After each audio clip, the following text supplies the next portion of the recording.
नमस्कार. लोकसभा निवडणुकीत जोरदार मुसंडी मारल्यानंतर आता महाविकास आघाडीने विधानसभेची तयारी सुरू केली आहे.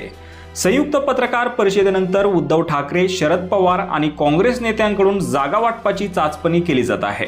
दरम्यान विधानसभा निवडणुकीला अजून 4 महिन्यांचा कालावधी शिल्लक आहे. मात्र त्यापूर्वी निवडणुकीच्या तयारीला योग्य वेळ मिळावा म्हणून महाविकास आघाडीने जागा वाटपाबाबत बोलणी सुरू केली आहे. लोकसभा निवडणुकीतील अभूतपूर्व विजयानंतर शनिवारी महाविकास आघाडीच्या नेत्यांनी संयुक्त पत्रकार परिषद घेतली होती.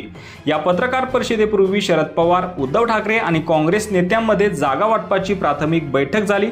या बैठकीत महाराष्ट्रातील सर्व विधानसभा मतदारसंघाचा आढावा घेण्यात आला. तसेच तिन्ही पक्षांच्या विद्यमान आमदारांच्या जागांव्यतिरिक्त कोणत्या जागांवर कोणत्या पक्षाची ताकद आहे याची चाचपणी करण्यात येऊन उमेदवाराबाबत निर्णय घेतला जाईल असं बैठकीत स्पष्ट करण्यात आलं आहे. तर राजकीय वर्तुळातून मिळालेल्या माहितीनुसार महाविकास आघाडीचा जागा वाटपाचा फॉर्म्युला ठरला आहे. आगामी विधानसभा निवडणुकीत काँग्रेस 100 ते 105 जागा लढवणार असल्याची माहिती आहे. तर शिवसेना उद्धव ठाकरे यांच्या पक्षाने 90 ते 95 जागांवर उमेदवार देण्याची तयारी केली आहे. याशिवाय राष्ट्रवादी काँग्रेस, शरदचंद्र पवार पक्ष 80 ते 85 जागा लढवणार असल्याचं सूत्रांनी सांगितलं आहे.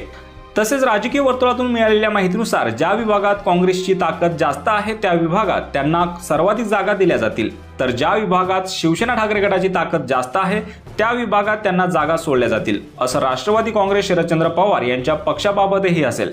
सध्या विदर्भ, उत्तर महाराष्ट्र, पश्चिम महाराष्ट्र, मराठवाड्यातील काही भागात काँग्रेसची ताकद जास्त असल्याने त्यांना इथे सर्वाधिक जागा मिळतील. तर कोकणासह मुंबई, मराठवाडा, उत्तर महाराष्ट्र तसेच विदर्भातील काही भागात उद्धव ठाकरेंची मोठी ताकद असल्याने या विभागात त्यांना सर्वाधिक जागा मिळतील.